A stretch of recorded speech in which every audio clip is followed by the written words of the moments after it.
한국인들은 유전적으로 깨끗함을 추구하는 독특한 DNA를 갖고 있는 것처럼 보이는데 이런 이상한 소리, 진짜 이상하고 믿기 어려운 소리죠?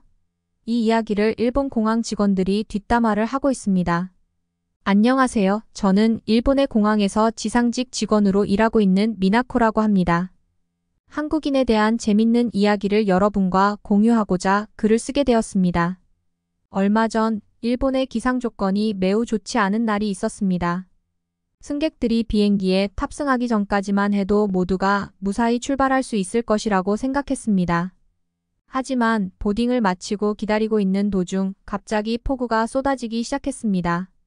저는 지상직 직원으로서 비행이 취소되지 않기를 간절히 바랐습니다. 비행 취소가 되면 매우 피곤해지고 출발할 수 있는 상태가 아니게 되기 때문입니다. 일단 처음에는 비행이 미뤄졌어요. 처음에는 1시간으로 예상이 떴는데 3시간이 미뤄진다고 예상이 뜨니까 제가 또 할 일이 생겼죠. 일단 비행기에 타고 있는 승객들을 다시 탑승구로 나오게 해야 했어요. 그때부터 제 긴장이 시작되었어요. 일단 자기 일정이 망가지는 걸 대부분의 사람들은 싫어하는 편이긴 한데요. 유독 심한 승객들이 있어요. 특히 중국 승객들은 영어로 말하는 것도 아니고 중국어로 미친 듯이 욕을 하거든요. 일을 하다 보면 정말 중국인들에 대한 편견이 생길 수밖에 없어요. 최대한 안 가지려고 하지만요. 그런데 만약에 정말 불만이나 어떤 대책을 바라면 중국어로 욕을 할 게 아니라 영어로 정중하게 요청을 할 거예요. 중국어로 화가 나서 하는 말들은 솔직히 말하면 자기 화풀이라도 밖에 해석이 안 돼요. 저는 지상직이란 비행기를 탈 일은 없는데요. 비행기에 타서도 똑같다고 하더라고요.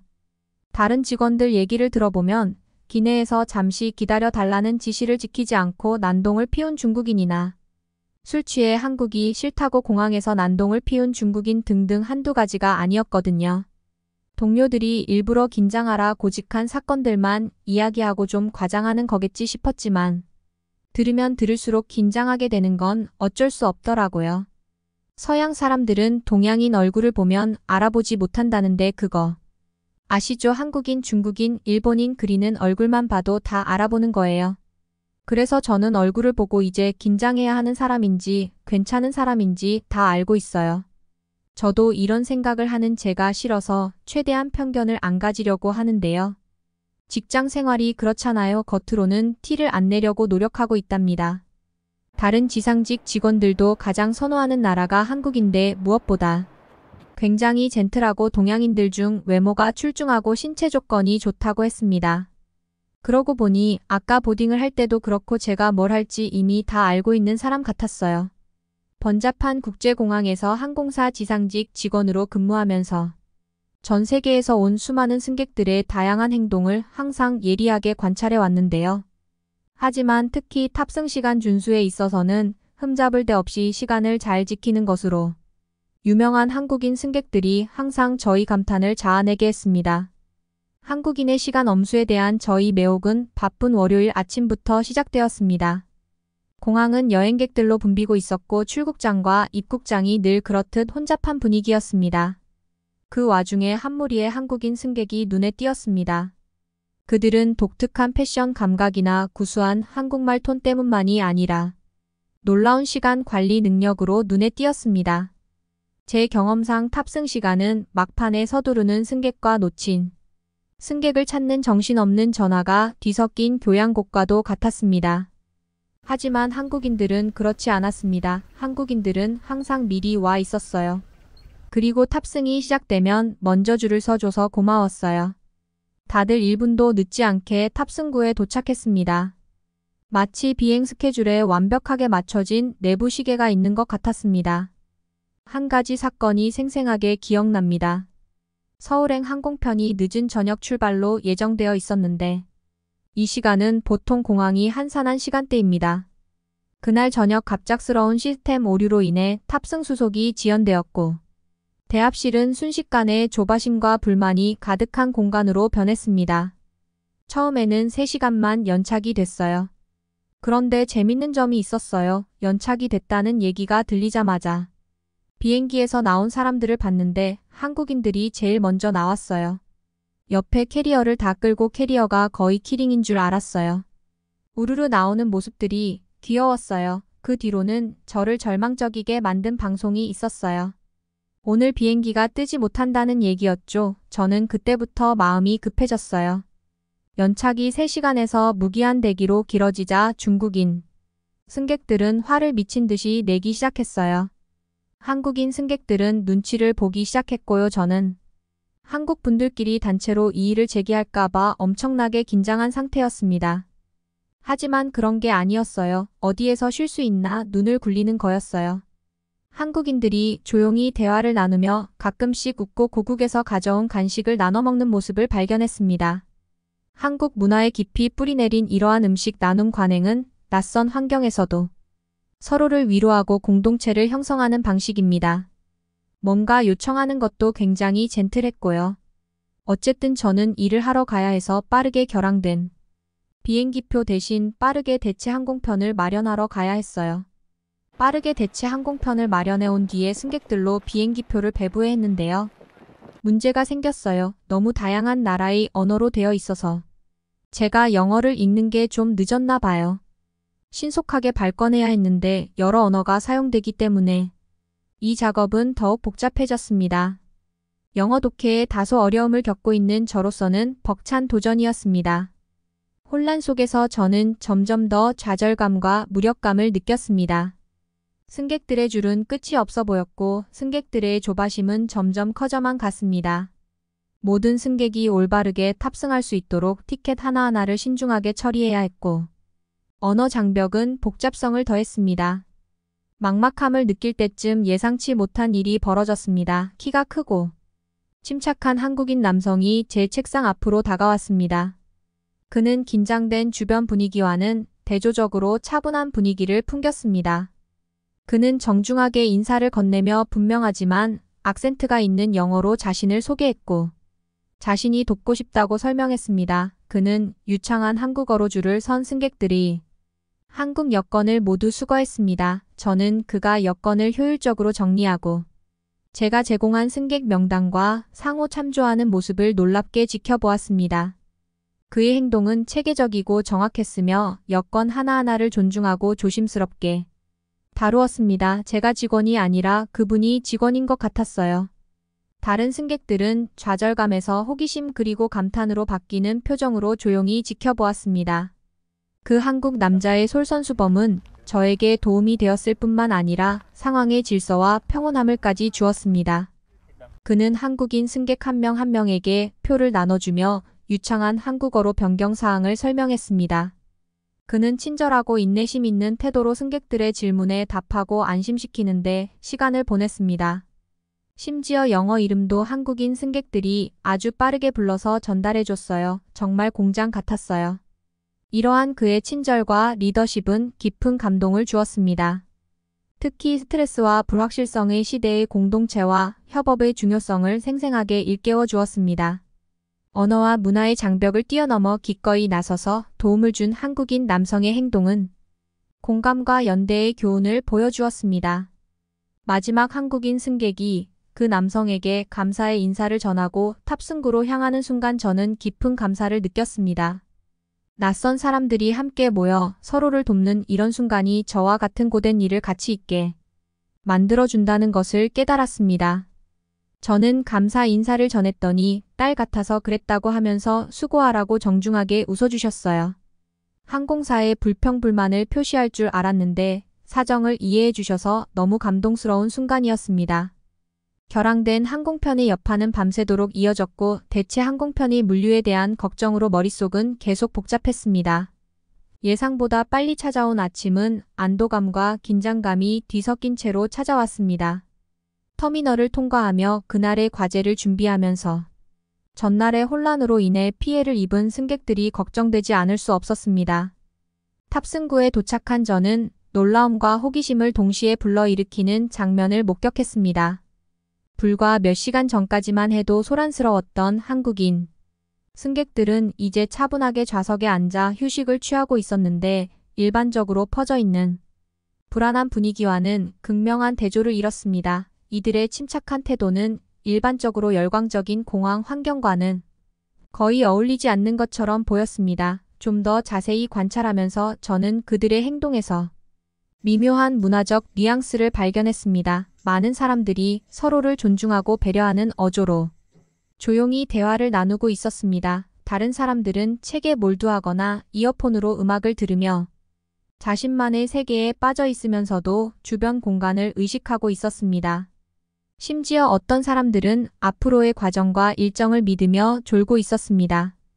한국인 승객들의 이러한 침착함과 조직성이 공공장소에 대한 존중과 타인에 대한 배려가 뿌리 깊게 자리 잡은 문화적 배경에서 비롯된 것이 아닙니다. 또한 자신이 통제할 수 없는 상황에 적응하고 받아들이는 능력, 즉 제가 깊이 존경하는 자질을 반영하는 것이기도 했습니다. 그들의 존재는 주변 승객들에게도 파급 효과가 있었습니다. 대합실의 전반적인 분위기는 제가 예상했던 것보다 훨씬 가볍고 긴장감이 덜해 보였습니다. 마치 한국인 승객들의 차분한 대처가 다른 승객들에게도 미묘한 영향을 미쳐 혼란스러운 상황 속에서 평온한 오아시스를 만들어낸 것 같았습니다. 탑승 시간이 다가오자 저는 한국인 승객들이 여행을 떠날 준비를 하는 모습을 지켜보았습니다. 한국인들의 움직임은 효율적이었다. 신중하고 배려심이 넘쳤습니다. 한국인들은 질서정연하게 줄을 섰고 조금 전에 여유로움이 곧바로 준비 태세로 전환되었습니다. 이상적이지 않은 상황에서도 평화와 질서를 유지하는 한국인의 능력은 문화적 회복, 탄력성과 집단 정신의 증거였습니다. 특히 여행의 예측 불가능성 속에서도 평정심을 유지하고 적응하는 능력은 단순한 편의가 아니라 강점이라는 것을 강력하게 상기시켜 주었습니다. 마지막 승객이 비행기에 탑승할 때 저는 성취감과 감사함을 느꼈습니다. 한국인 승객들과 함께한 경험을 통해 주변 사람들의 태도와 환경이 얼마나 중요한지를 저에게 일깨워 주었어요. 공항이 제자리에서 있을 때 지나가는 여행객들의 북적거림은 제일 상에 익숙한 배경이 되었습니다. 공항은 다양한 문화와 행동 양식의 용광로와 같아서 항상 매혹적인 곳입니다. 하지만 오늘 제 시선을 사로잡은 것은 제게 상당한 불편함을 주는 무언가였다. 승객들과 다른 모습이었어요. 수많은 승객들 사이에서 눈에 띄는 한 사람이 있었는데 바로 계속 기침을 하는 중국인 남성이었습니다. 계속되는 기침에도 불구하고 마스크를 착용하지 않았다는 사실이 저를 불안하게 만들었습니다. 최근 들어 공공 장소에서의 건강과 안전에 대한 경각심이 높아진 상황에서 특히 우려스러운 일이었습니다. 심지어 그때는 코로나 때문에 난리도 아닌 시기였어요. 저는 제 위치에서 그가 군중 사이로 이동하는 모습을 관찰했습니다. 그의 기침은 무시하기 어려웠고 다른 승객들의 시선을 사로잡는 것 같았습니다. 어떤 승객은 그를 경계하는 눈빛을 보냈고 어떤 승객은 의식적으로 그의 옆을 지나갈 때 길을 넓히며 비켜 서기도 했습니다. 저는 제 역할을 수행하면서 항상 문화적 차이를 이해하고 존중하기 위해 노력해왔습니다. 공중 복권과 개인 공간에 대한 태도가 문화마다 크게 다를 수 있다는 것을 잘 알고 있습니다. 하지만 이 상황에서는 공항에 있는 많은 사람들의 안녕에 대한 저의 우려와 이러한 차이를 조화시키는 것이 점점 더 어려워졌습니다. 저는 공항 직원으로서 질서를 유지할 책임이 있었어요. 그 남성에게 다가가 자신과 다른 사람들의 안전을 위해 마스크 착용을 정중하게 제안하고 싶었습니다. 다른 한편으로는 선을 넘거나 당혹감을 줄까봐 망설여졌습니다. 상황은 다양하고 공공적인 환경에서 일하는 데 따르는 어려움을 극명하게 상기시켜 주었습니다. 문화적 차이를 존중하는 것과 공공의 안전을 보장하는 것 사이의 미세한 경계를 강조했습니다. 고민 끝에 저는 신중하고 존중하는 태도로 상황에 접근하기로 결정했습니다. 저는 그 남성에게 다가가 미소를 지으며 제가 가지고 있던 마스크를 건넸습니다. 말없이도 제 메시지를 전달하고자 제스처를 통해 소통을 시도했지만 통역이 되지 않아 전달이 잘 안 될 수도 있었습니다. 그러자 그는 소리를 지르기 시작했어요. 자기를 병자 취급한다는 내용이 주된 내용인 것 같았어요.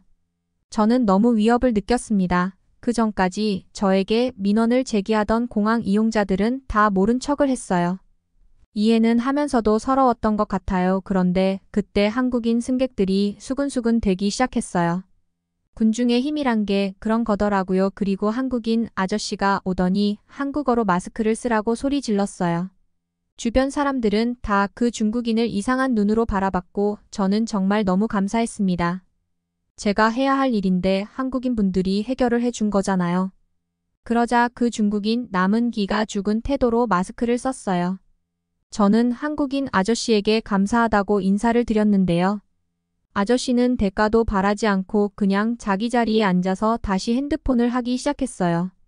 저는 정말로 감사했습니다. 공항 환경을 깨끗하고 쾌적하게 유지하는데 큰 자부심을 가지고 있는 사람으로서 한국인 여행객들을 관찰하는 것은 언제나 즐거운 일입니다. 공공장소에 대한 한국인의 존중은 공항에 머무는 동안 작지만 의미 있는 행동을 통해 분명하게 드러납니다. 한 가지 사례가 생생하게 기억에 남습니다. 한 무리의 한국인 승객이 장시간의 비행으로 지친 채 막 도착했습니다. 그들은 급하고 부주의한 식습관을 가진 사람들이 자주 찾는 푸드코트로 향했습니다. 하지만 이 그룹은 달랐습니다. 그들은 제공된 쓰레기통에 재활용품을 분리하여 조심스럽게 쓰레기를 버렸습니다. 그들이 앉은 테이블에는 포장지나 쓰레기 조각 하나도 남기지 않았습니다. 보통의 번잡함과 확연히 대비되는 양심적인 모습이었습니다. 에티켓을 지키지 않는 경우가 많은 화장실에서도 한국인 승객들의 책임감은 칭찬을 만했습니다. 다음 사람을 위해 모든 것을 깨끗하고 정돈된 상태로 남겨두는 등 세심하게 시설을 이용했습니다. 이 정도의 배려심은 매일 볼 수 있는 것이 아닙니다. 생각해보니까 공항에서의 즐거운 추억이나 보람은 다 한국인들이 만들어주는 것이었어요. 중국인 승객들도 그렇지만 미국인 승객들도 자기 자리를 안 치우는 등의 태도가 당연했어요. 한국인들을 보면서 공공장소를 관리하는 데 있어 공동의 노력이 얼마나 중요한지 새삼 깨닫게 됩니다. 그들의 행동은 저에게 영감을 주고 더 많은 여행객들이 비슷한 접근 방식을 채택할 것이라는 희망을 갖게 합니다. 청결과 존중이라는 단순한 행동이 전체 환경에 큰 영향을 미칠 수 있다는 사실을 증명하는 것이죠. 저는 정말 편견을 가지지 않으려고 노력하는데요. 각종 공항에서 사람들이 움직이는 태도를 보면 저도 모르게 자꾸 한국인들에 대한 긍정적인 생각이 들어요. 다른 나라 사람들이랑은 도통 맞는다는 생각이 안 드네요. 나름대로 국제공항 직원이라서 이러면 안 되는데 말이에요. 자, 어떠셨나요? 한국이라는 나라는 정말 대단한 것 같아요. 저는 꼭 한국을 방문하고 문화도 배워볼 겁니다. 지금까지 시청해주셔서 감사합니다. 코리아 원더였습니다.